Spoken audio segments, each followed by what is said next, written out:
Hello, Yep. everybody. I would love to see people on screen. Oh, hi, Natalia. I would love to see people on screen if they're willing to. It would be amazing to see your beautiful faces. I know not everybody wants to show their face, but I would love to see them because then it doesn't feel like I'm talking into a black box by myself. Um, oh, hi, Hayden. How are you? Nice to see you here. We have lots of great people. We've got Lydia and Megan, Tim's here. AK, I don't know who that is, but I'd love to see your beautiful face if I can. Nice to see everybody. Oh, Margaret's here. Hi, Margaret. Nice to see you. Yay. Hi, AK. AK, what's your first name? Or is it AK? Hi, Margaret.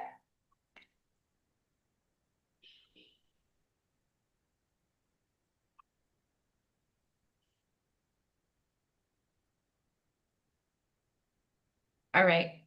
While everybody's getting settled in, I would love for you to type in the chat where you're calling in from, how many kids you have, what their ages are.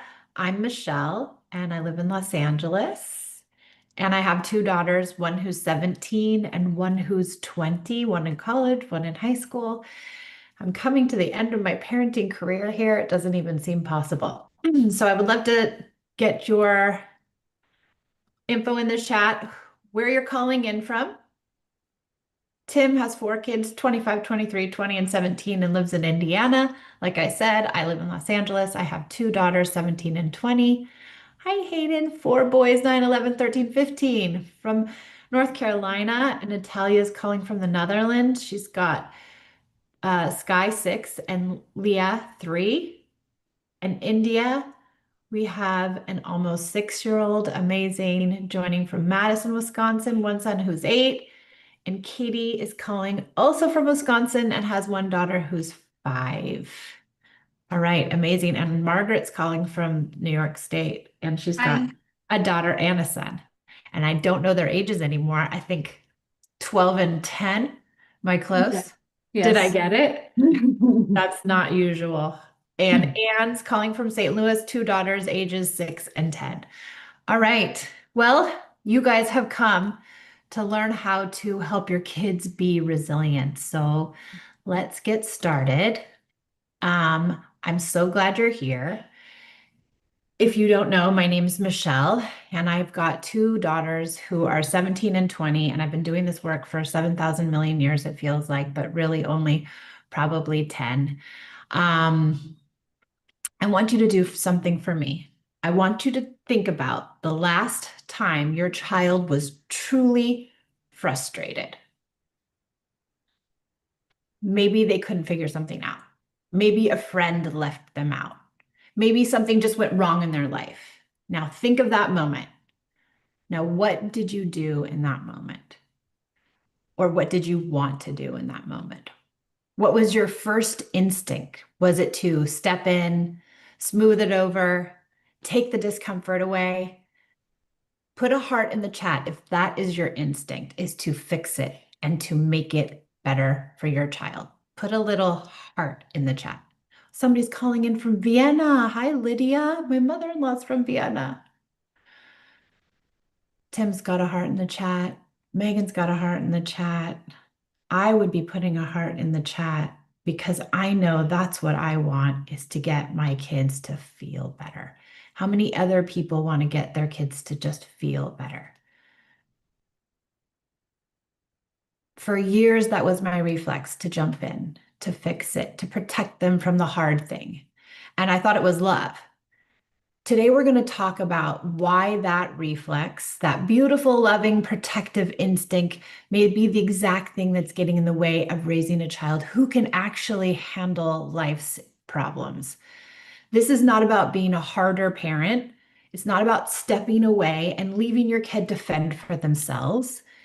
It's about something in the middle that I call connected courage. And I promise you, by the end of this, you're going to see your child and yourself very differently. Okay. First, listen to this and let it sit with you for a moment. Every time you step into fix or smooth it over or take the discomfort away, you're teaching your child that they can't handle it. And they're starting to believe it. As always, let me tell you a bit about my case. A lot of what I discuss here with you comes from my own experience as a parent. My oldest daughter started college a year and a half ago, and I told myself I was ready. I mean, I'm a parenting coach, right? I should be ready. I've spent years helping families navigate exactly this kind of transition. I should have it all together. Well, I didn't have it all together. The week before she left, I found myself reorganizing her room, repacking her bags, sending her articles she didn't ask for, texting her things she already knew. And I remember standing in her doorway one night looking at all the things she had already decided she didn't need to take with her. And I realized something. She was ready. She had been ready for a long time. I was the one who wasn't ready to let go. And what hit me hardest wasn't the saying goodbye. It was the recognition that for years I had been fighting this exact battle inside myself, the pull to manage, the pull to control outcomes, the pull to step in just one more time so things didn't go sideways. And every time I gave into that pull, I was telling her without saying a single word that I wasn't sure she could handle things without me. And I had been for years since she was a child. Sometimes I was better at managing it. Sometimes I went back to doing all the things I said I wasn't going to do. Now, here's the part I really want you to hear. Watching her walk toward her own life, fully capable, genuinely confident, comfortable in who she is, I felt two things at the exact same time. I felt really proud. And I felt the weight of every moment I almost took from her by protecting her too much. Every time I jumped in too fast, every time I smoothed something over that she needed to feel, every time I made things easier, I should have let them be hard. And I know that sounds harsh, but it's not. When she had to do homework, when she had to follow it with a friend, when she was learning how to do things on her own at home. That's what today is about, not just for your child, but for you. Because the parents I work with, the ones who do this work, they don't just raise more resilient kids, they find something for themselves too. They find out what it feels like to actually trust the child they've been raising all along.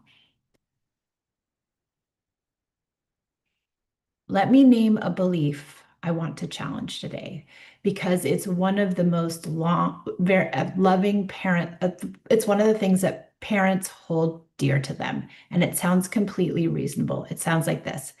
My job is to make sure my child never suffers.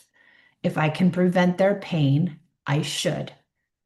Does this feel familiar? Put a yes in the chat. If any version of this has ever lived in your head. Do you feel this way? Yes. Yep, Megan. Yep, Tim. Me too. Yep, Lydia. The world is full of pain. We don't want our kids to feel it. I hear you. Because this comes from love and it sounds like protection. It sounds like good parenting. But here's what that belief is actually producing. And I want to say this without any judgment because I've lived it too. When we make it our mission to prevent all pain, we accidentally teach our children that pain is something they cannot survive. They feel like it's something they should run from.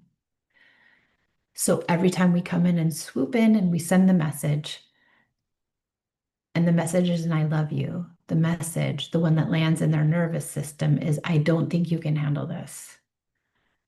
And it's unknowingly that we're doing this. They start to agree. They stop trying before they've even begun. They look to us for every answer. I had a friend who sent their kid to NYU, and the first day she went, she said, Mom, I can't do this. How am I going to know how to when I should do my homework? You're not even going to tell me because she had never done it on her own.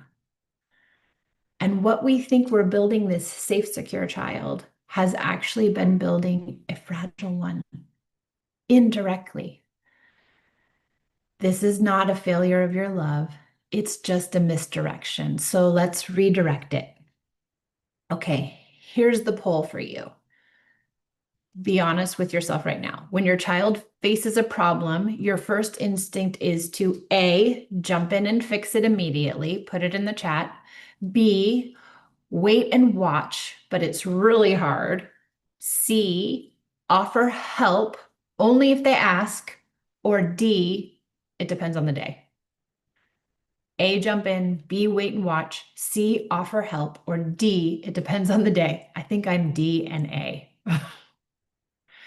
Lots of D's. Yes, depends on the day. If I'm regulated, I'm amazing. I'm A. If I'm not regulated, I'm D. My wife says I'm A, but I'm B. Okay, fair enough. 70% of US parents report they intervene to prevent their child from experiencing failure, frustration, or conflict. 75%. So here's what overprotection actually looks like. Let's get really specific because overprotection doesn't always look dramatic. It doesn't look like locking your kid in a padded room. It looks like love.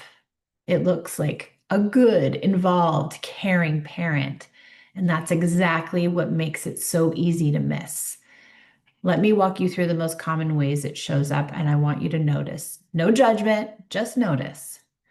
You call the teacher before you've even asked your child what happened with the bad grade. You help them redo their homework or their project because it's not quite right. You step in every sibling fight to pick the winner instead of teaching them how to discuss the hard stuff. You text the teenagers 6 times to check if they're okay at the party. And you rush in with a snack, a solution, a here, let me help before the frustration has even peaked. You get involved in your child's friendship drama. I see a lot of this. Instead of letting your kids try to figure it out with support, that's the main key. Or you lie awake at 2 in the morning worrying about things your child hasn't even noticed.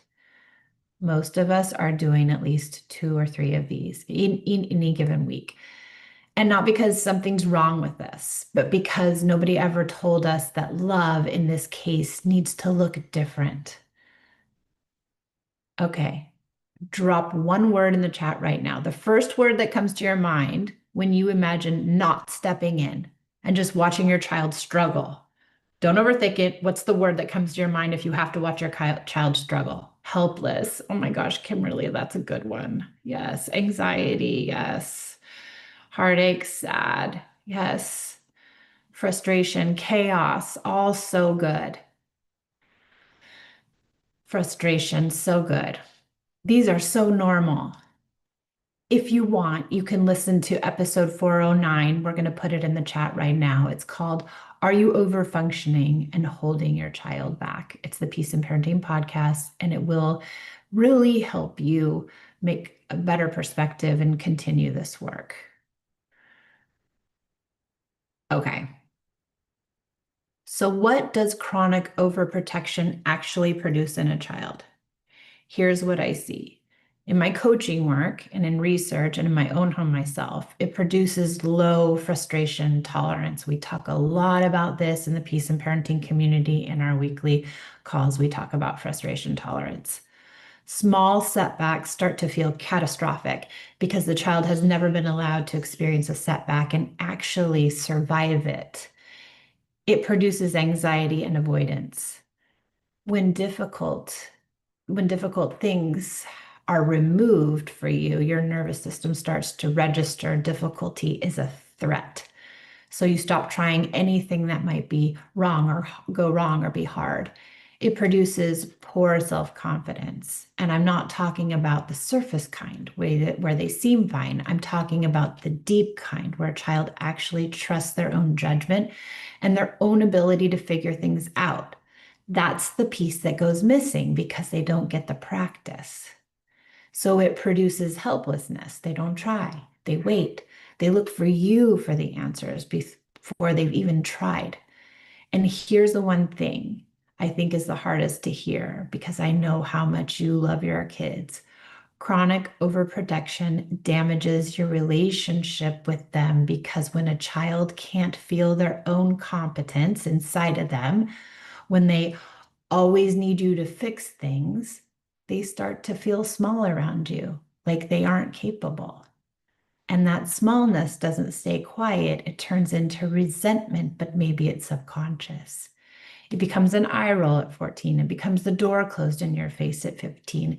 It becomes the teenager who stops coming to you with the problems because the pattern has always been that you take over instead of listen and support. I know we all think we're building security, but what they experienced was doubt. And I say this not to scare you, but because this is reversible, we can fix it. And the fact that you're here listening today already means something is shifting. Okay, I want you to think of a specific moment, a time your child was struggling like you did in the beginning, and you jumped in too fast. Don't share it, just think about it. Now, on a scale of 1 to 10, how often does that happen in your house right now? 1 being almost never, and 10 being daily. Drop the number in the chat. What's your number? 8? Yep, Tim says 8. What other numbers? 5 for Elizabeth, 8 for Araminta, 8 for Katie, 10 for Margaret. Thank you guys for being honest. I so appreciate this. Kimberly says 8. So good. Rates of anxiety in US children have more than doubled since 2007. Today, 1 in 5 children meets criteria for an anxiety disorder. So let me give you the brain science version of this, because once you understand it, you can't unsee it, and it makes everything that comes next feel a lot more grounded. The brain builds resilience the exact same way muscles build strength, through resistance. Neuroscientists call it tolerable stress, the kind of difficulty that challenges a child but doesn't overwhelm them. Every single time a child navigates a hard moment and comes out the other side with support, not rescue, their prefrontal cortex, the reasoning center, grows. That's the part of the brain that makes decisions, emotional regulation, and coping. Every time we rescue, we short circuit that growth. Now, I want to be really clear about something because I know how this can sound. I'm not talking about letting your kids white knuckle it all alone. I'm not talking about being cold or unavailable. I'm talking about what I'm talking about is a concept called guided autonomy. It is a middle ground between abandoning and overhelping. And it sounds like this: I'm here with you, but I'm not doing it for you. I trust your brain to figure this out. I will be right here while you try. I will help you pick up the pieces if it doesn't work, and I'll cheer you on when it does. That's it. It's simple. And that's the entire shift. Children who experience this kind of support, independence, consistently show significantly higher self-confidence, problem-solving skills, and better emotional regulation than children who are over-directed. This is not just a feeling. This is what research shows us. And this is the work that I've watched change families over and over and over again for years. It helps children trust themselves. And that's what connected parenting is all about. And that's what we teach in the peace and parenting community. We teach you how to trust your child so they can trust themselves. Children who have regular opportunities for unsupervised child-led play show significantly higher scores in emotional regulation and problem solving at age 10. That's from Harvard. Children raised with guided autonomy, supported but not directed, show 40% higher self-confidence scores than those who are over-directed. Okay, let's pause here for a second. Before we move into the how, I want to stop for a moment because I know that what we've talked about so far can bring up a lot. It can bring up guilt. It can bring up defensiveness. It can bring up that quiet voice that says, but what if something goes wrong? What if I can't fix it? I want to make space for all of that. So let me ask you something. What is the one thing you do regularly that might be protecting your child from something they need to feel? Do you do their homework, overreact, overprotect when they face rejection from a friend, fix everything as soon as they have a small discomfort? Write it in the chat. What is your thing? What's the thing that you regularly protect your child from?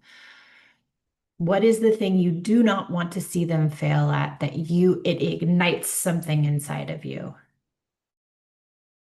Overreacting? Yes. What is the thing? Is it their grades? Is it the friend mishap? Is it the falling down on their bike? What is it? Where is the place where you feel like you have to come in and fix or something really bad is going to happen? Write it in the chat if you can think of it.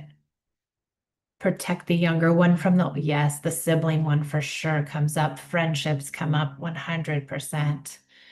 Yes. I also feel like when they come to me about their other parent, like dad did this, dad did that, I want to say, "Oh yeah, but your dad is okay. It's all right," instead of letting them have their feelings around it and not saving it for them. My ear cries over little things, and I always explain that he's overreacting. Yes, perfectionism, good. When his frustration tolerance is low, yes. I don't want him to break his things. Sibling arguing, all really good ones. Okay, when your child says, I can do this, your most common response is A, yes, you can. Here, let me show you. B, that sounds hard. What part is tricky?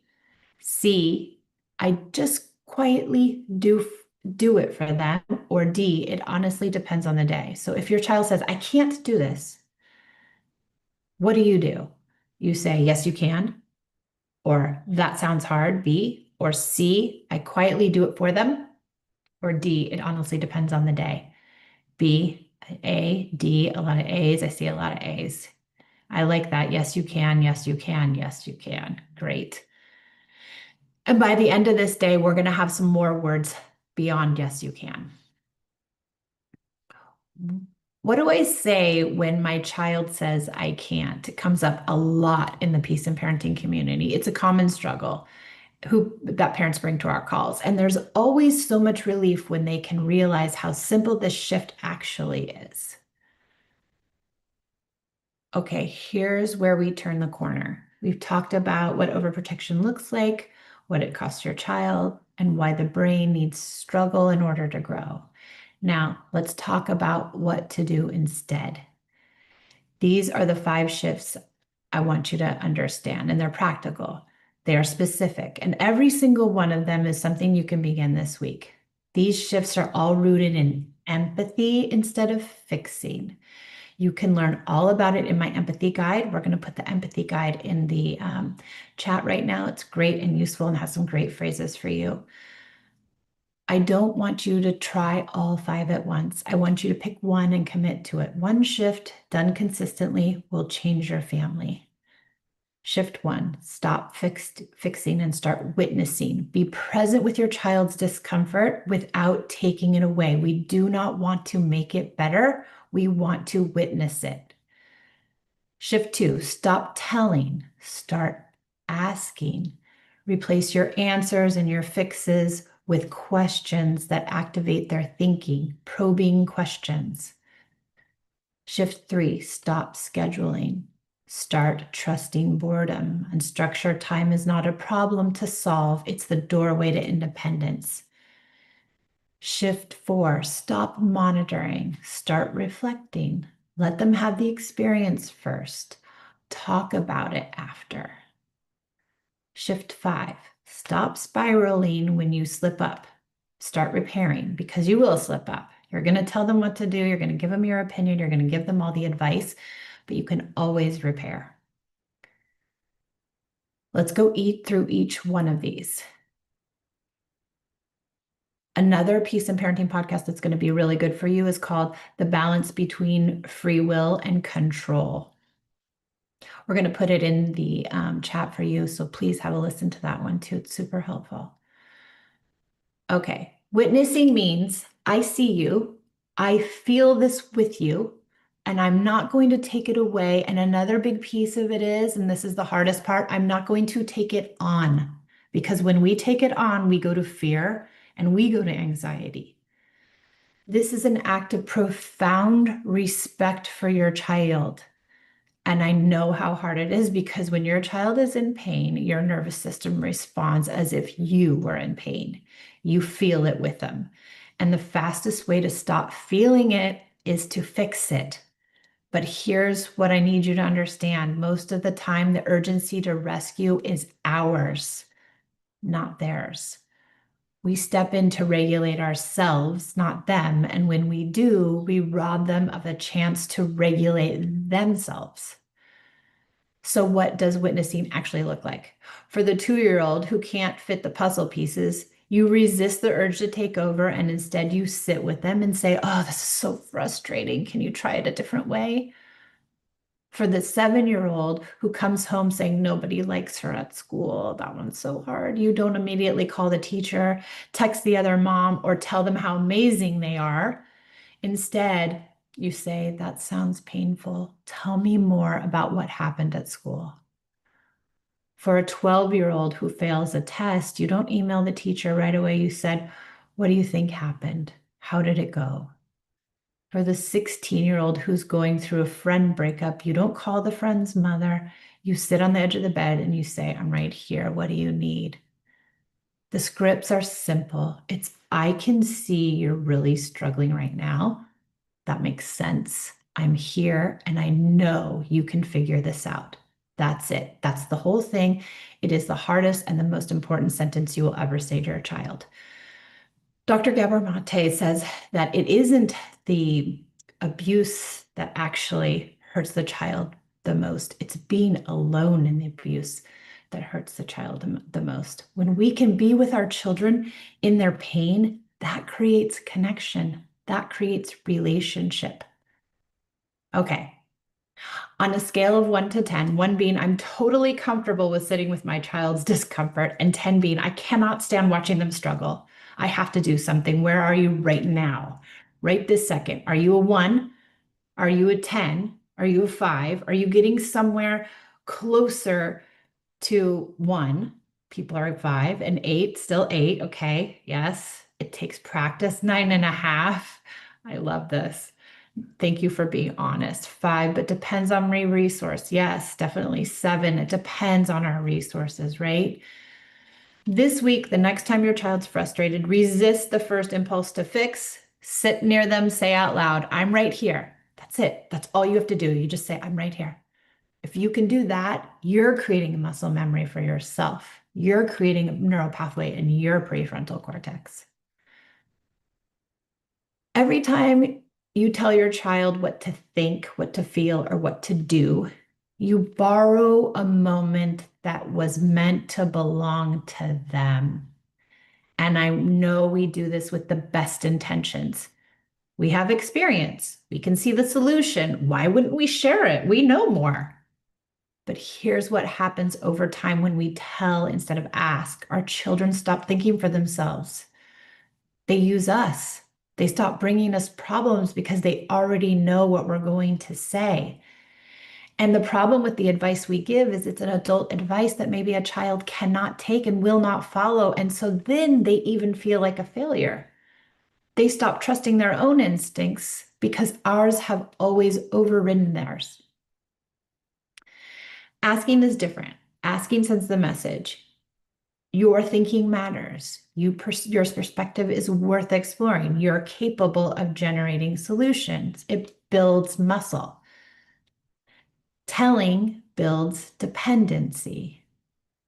One question a day, asked genuinely, will change the dynamic in your family over time. Not because it's magic, but because it's consistent. And in the Peace and Parenting community, we use questions instead of telling. We ask probing questions. So here is what it sounds like in practice.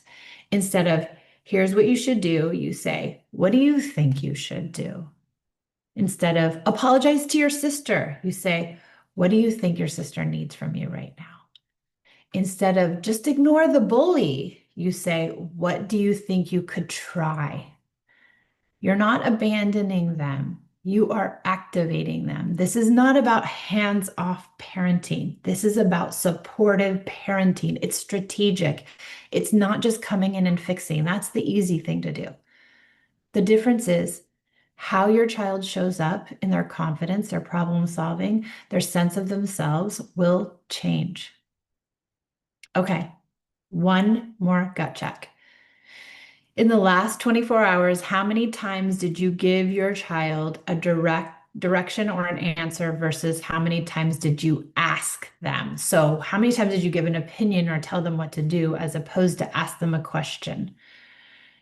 Tell us how many times did you ask and how many times did you tell? Told 10, asked 2. Well, I love your honesty. Thank you. Good. We can change that, right? We can change that to told 2, asked 10. Very easy. How many asks, how many tells did you do? Put it in the chat.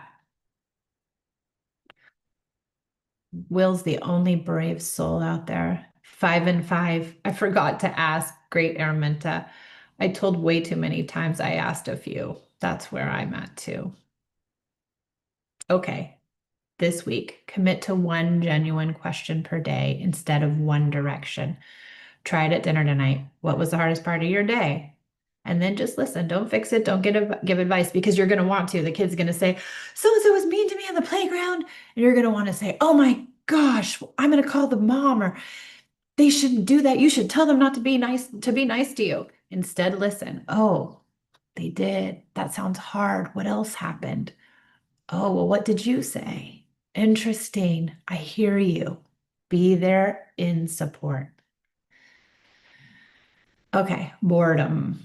Boredom's not a problem you need to solve for your child. I know it feels like one, especially when they're standing in front of you saying, I'm bored, like it's an emergency. But boredom is a doorway. When children are bored, something remarkable happens in their brains. They're forced to create.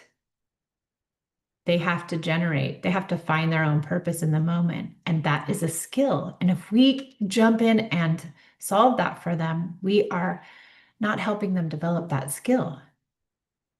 The research on free, unstructured play is unambiguous. Kids who have regular time that isn't directed by adults show significantly higher scores in emotional regulation, creativity, self-motivation. The problem is that we have nearly eliminated that time from childhood. So here's this shift. The next time your child says, I'm bored, your response is, I know. Your brain's going to figure it out. And then you walk away. I know it's uncomfortable, but I promise. It usually starts with complaining and ends with something you didn't expect. And while they complain, you can say, I know it's really hard to find something to do. I understand. And I know you can do this. This is your child discovering who they are without you directing them or anybody entertaining them. Okay, number 4, monitoring is 8 check-ins before your child has even had a chance to feel anything. Who's a big monitor? Put a heart in the chat if you're the monitor. Monitor is asking, are you okay? Before they've decided. If you're the monitor, put a heart in the chat. Yep, lots of hearts. Yep. Reflecting is different. Reflecting means letting them have the experience and then making space to talk about it after. When you monitor the messages, I don't trust you to handle this. When you reflect the messages, you went through something and I want to understand it with you. The after school shift is one of the most immediate things you can try. Instead of peppering them with questions, the moment they get in the car or walk in the door, you say, hey, good to see you. And then you let them come to you. You don't ask them 7,000 questions about what they did for the day. You'll be stunned by what starts to come out. A little bit of data. Only 6% of children's time is spent in unstructured outdoor play. That's so sad. That's down from 30+% a generation ago. That is very sad. Okay, Give me a yes or give me a no in the chat. Does your household currently have unstructured, screen-free, adult-free time built into the week? Yes or no? Unstructured, screen-free, adult-free. Yes, I see a lot of yeses, a couple no's. Yes, no. Okay, we got a mixed bag here. Okay. This week, 1 hour, no screens, no activities, no adult direction. And when they say they're bored, say, I know, hold the limit, listen to the feelings, watch what happens by hour 2. Okay, you're going to mess up. Everybody does. I do. Everything we've talked about so far, you're going to mess up. You're going to rescue sometimes. You will still fix it when you said you wouldn't. You will have a hard day, your child will be struggling, and your instincts will take over before your intention has chance to catch up. And this is going to happen. It just is. And the moments it does, there's only one thing to do. That is not to spiral into guilt. That is not to over explain yourself. That is not to pretend it didn't happen. The only thing to do is to repair. Repair is one of the most powerful resilience tools. And in one of my calls this week, we talked about, one of the moms said, is repair really that important? And I just want you to think about it. Did your parents repair with you? And if they ever did, what did it feel like? And if they ever didn't, what would it have felt like if they did? And what would it have felt like if your parents repaired every single time they messed up? Can you imagine? You wouldn't have had to think it was your fault. You wouldn't have had to think that all of the wrongdoings were just somehow a mishap that your parents had no responsibility around. So next time you make a mistake, name it honestly and move forward. They learn exactly what you want them to do with their own mistakes. They will be able to move forward. Repair sounds like, hey, I want to be honest with you. I jumped in earlier and I shouldn't have. You were figuring it out and I got in the way. I'm going to work on that. I trust you more than that moment showed. That's it. No lengthy explanation, no overhaul, just honest, clean repair. I also want to say this because I think it matters. Be gentle with yourself in this process. You're not undoing everything by slipping back into your own patterns. You're practicing. And every single parent who has done this work, including me and all the people that I know, has to practice. Progress is not linear. What matters is that you keep showing up and you keep preparing and you keep doing the work. Inside the Peace and Parenting community, repair is something we talk about again and again and again, because parents tell us it's the shift that changes not just how their kids handle mistakes, but how they themselves handle mistakes.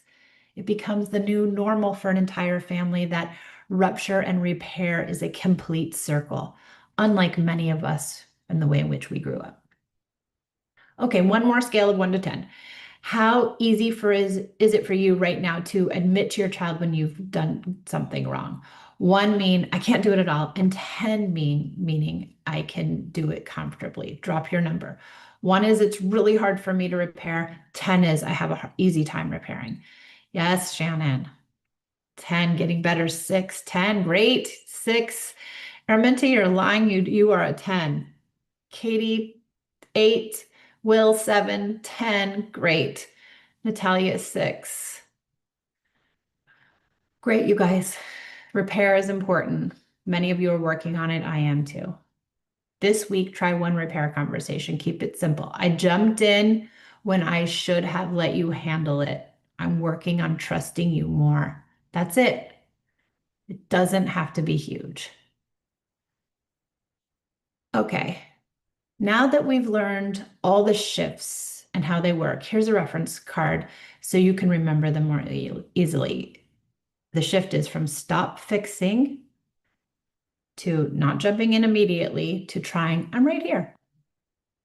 Stop telling, don't give the answers in the directions, and just say, what do you think? Trust boredom instead of filling in every minute. Say, your brain will figure it out.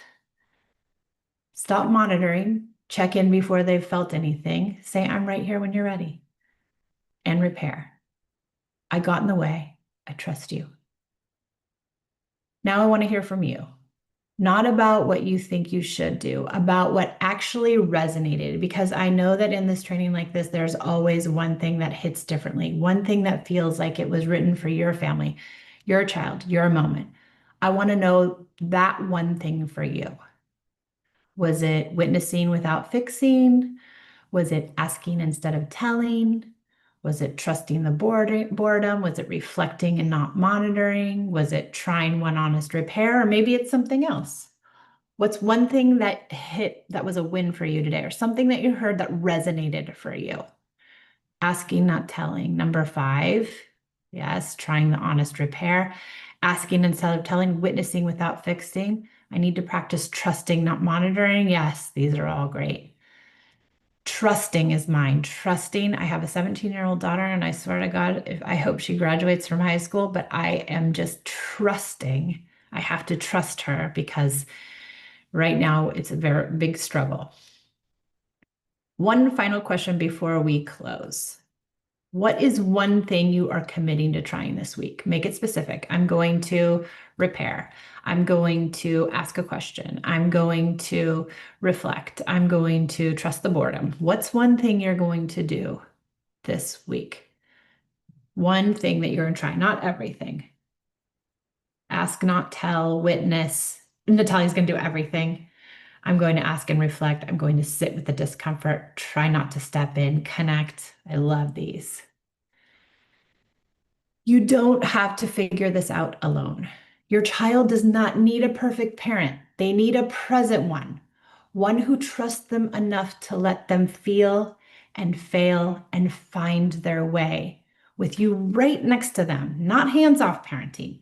That is the most loving thing you can do. And it starts with one brave choice to step back, but not step completely away. Again, if this resonates with you, I invite you to join us in our little Peace and Parenting community. It's such a beautiful little place. We meet 3 days a week and we discuss all of these kinds of things. The shifts you learn today here become a permanence inside of our community.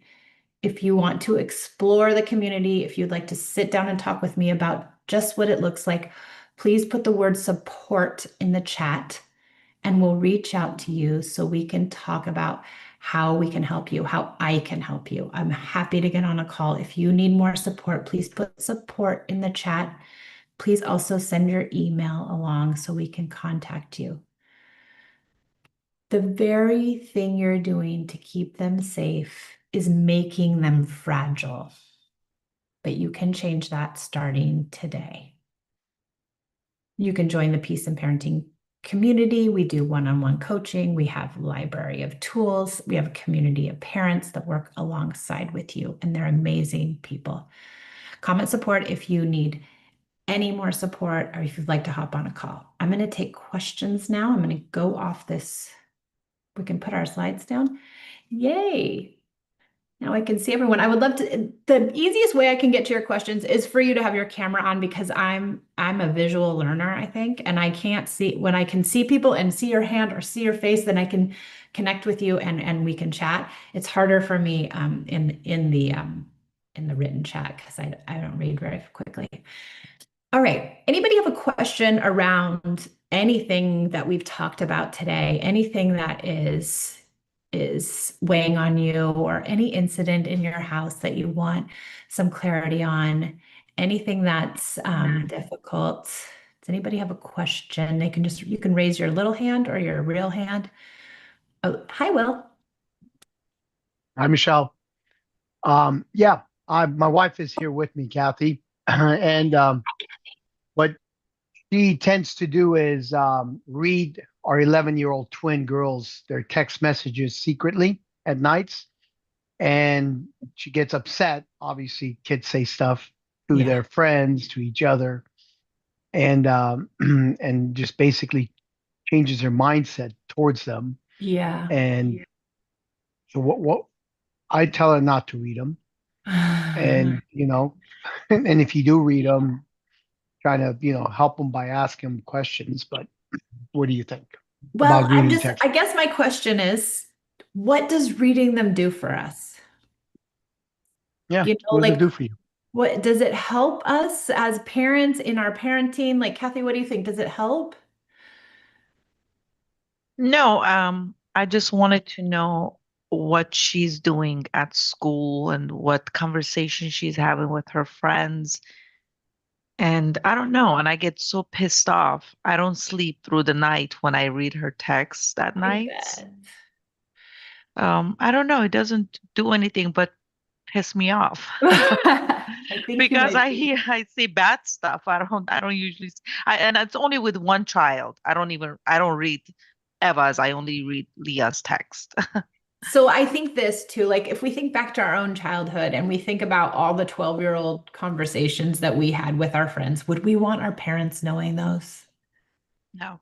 And is it good for our parent? Would it have been good or better for our parents to know them? And would we have been any better off if our parents knew those things? I think to protect yourself and also to give your child her autonomy and to tell her you trust her. She might be saying icky things and maybe doing the wrong thing, but ultimately she's going to get there, right? We got to trust her that she's going to get there. I think to preserve your own relationship with her, that I would try to stop if you can. Yeah, I can. Yeah.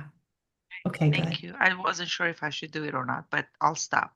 Yeah, just try. Stop for a couple weeks and see how you feel. Yeah. I will. Thank you. Okay. You're welcome. Thanks. Other questions from folks? If you turn on your camera, I have oh, two people have their hand up, and let me see who they are. Who are they? I don't know how to see. Michelle Shadia. I'm not sure how to pronounce Okay. her name. Yeah, Has her phone her camera off, but she has her hand up, and then great. I'll read a question in the chat when you're ready. Okay. Shadia, I'd love to hear your question. I'm sorry. I'm actually home with my son. Got it. So I was trying to get to a quiet area where he Okay. doesn't hear me. I get it. Um, so I have a similar issue because so a friend of mine told me that you can monitor their text messages. And am working with T-Mobile because I'm not like so tech savvy to do that. My son had an issue in school with another child, and he said that the other child was calling him names. Mhm. They exchanged words in text messages, and there was a fight scheduled between him and this child. They were supposed to fight in the locker room. The teachers got word of it, and they were able to, somewhat diffuse the situation before it got there. Yeah. Which I'm grateful for. He's in a private school. They have no time for, like, they don't tolerate Right. bullying, fighting, anything. Great. So imagine me as a parent who would have had to find a new school for my child in April. Yeah. Like, I didn't want that. Yeah. So how, I hear what you just told the previous parents, where we do want them to have their independence and try to figure it out on their own. But I feel like when I do that, that's not what's happening. They're the picking on each other, the group chats, Yeah. inappropriate behaviors Yeah. drives me wild. And a I part of me felt like I could have prevented the fight if I was monitoring the text messages. And because I wasn't monitoring the text messages, I didn't know anything about it. I can't correct the behavior that I don't know about. right. What made it worse was so in this group chat too, someone shared a picture of themselves, their bottom being exposed.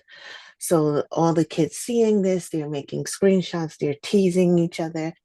That now plays a role into the uproar in school with them all teasing each other and wanting to fight. And again, if I feel like if parents were monitoring the text messages, we do have these conversations and we let them know, because I speak to my son about, I So, don't ever want you to take pictures naked and right. posting it anywhere. It stays there. And Even when that's, people tell you they delete it, I just feel yeah. like it's always there. That's exactly the right kind of conversation. Instead of coming in and correcting and monitoring and going through all the text messages and bringing it to light and embarrassing, and it'll be a lot of shame for your son. I think the more important thing is we have to trust your son, and we have to have the conversations about whatever you put out there in the digital world can go to your teachers, can go to your, director of your school, can go anywhere. And we want to make sure that you're safe in the online world. The monitoring isn't going to keep them safe. The connection between you and your son and being able to have the influential conversations are what's going to keep him safe. Monitoring is after the fact. And even if you would have known about this fight, you have no idea if you could have prevented it or not. But having the deeper conversations with him outside of this and having the connection so that you have influence in his life is way more important. Studies show that a connected relationship with a parent keeps a child safer than anything else. Not monitoring, not restriction, not rules, not boundaries, relationship. Oh God. I hear you. Okay. And I'm Thank gonna you. try You to try, not you work monitor. on that relationship more than you worry about monitoring. And I assure you it will bring you more gifts. Thank you. Thank you for your question. Hi, Hayden. Hi, Michelle. It's nice to see you. How are you? I'm good. I have a question that isn't necessarily related to what we talked about today, but how do you go about creating a sense of your child kind of being intrinsically motivated? Or I'm very much a go-getter. I always was as a kid, and my kids are kind of like, do you want to do this? My 11-year-old, his answer is, I don't know. And I kind of told him that can't be his answer anymore. He has to pick yes or no. I don't care. You can't be wishy-washy. But how do you go about kind of getting them to set goals or work for things? I mean, I might have to get in there more and know more specifically about your Okay. family, but I can tell you Okay. what demotivates. Okay. And then we can kind of think about those things just in general, like praise demotivates, punishments demotivates, rewards demotivate. And we create intrinsic motivation by having kind of a punishment-free, reward-free home, because kids then have nothing to rely on but in here. And so there's a study that was done by Dr. Dussey in the 50s, and I'm sorry, there was a study that was done by Alfie Cohen in the 70s with the Rubik's Cube. And he did two groups of adult psychologists with Rubik's Cubes. And they were paid, one group, to every time they finished the Rubik's Cube, they got money. The other group, every time they finished the Rubik's Cube, they just got to write the scores down. Who do you think did better? Well, I would say the ones that got paid, but you're making me think that that's not the right answer. No, because they had intrinsic motivation to do it just for themselves. Hmm. And so there's lots of ways to create intrinsic motivation. Those are some of them. Okay, thank you. You're welcome. There was one in the chat. Yes. I didn't forget, Katie, how to best handle perfectionists in small children. She doesn't have much patience to continue trying when she doesn't get it right away. I've definitely played a major role in that. Okay, so the best thing you can do, Katie, is to just let her struggle with your support. I know this is really hard. I understand you're really struggling. I'm right here. And you let her melt down, and you let her have all her feelings, and you let her go through all the emotions, and you stay right there witnessing the feelings. And maybe she'll get back to it, and maybe she won't. But over time, if you keep witnessing those feelings, you're saying, like, it's okay to be frustrated. It's okay to have these feelings. Frustration is normal. I'm right here with you. When we try to fix it and when we try to give advice, then we're telling them, oh, the frustration isn't okay. Here, let me come in and fix it. But when we just witness it, like some of those phrases, I would get the empathy guide that I sent out. And then there's a lot of good phrases in the empathy guide that can really help you be with her and her feelings. Thanks for that, Katie. Other folks, people have questions. or other questions in the, did I miss any, Tim? Nope, I think it was that one. Okay. Other people, if you're feeling like, oh, I want more questions, or I need to go deeper, or this isn't enough for me, please write support in the chat. We're happy to meet you. We're happy to do one-on-one coaching with you, or to have you in our beautiful community.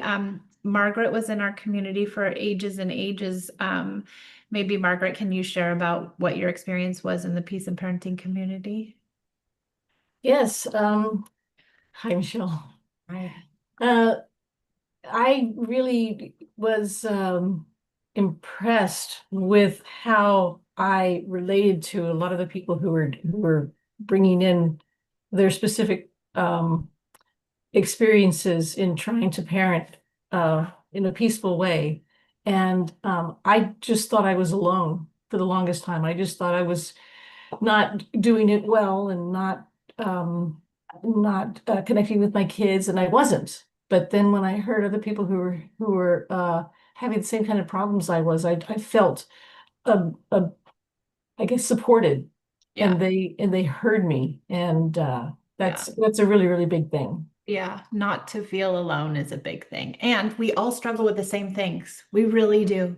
We all struggle with sibling rivalry. We all struggle with resilience. We all struggle with boundaries. We all struggle. All right, if there aren't any questions, I will close the session for today. Thank you so much for being here. Thank you for thinking about your children deeply. They are lucky to have you.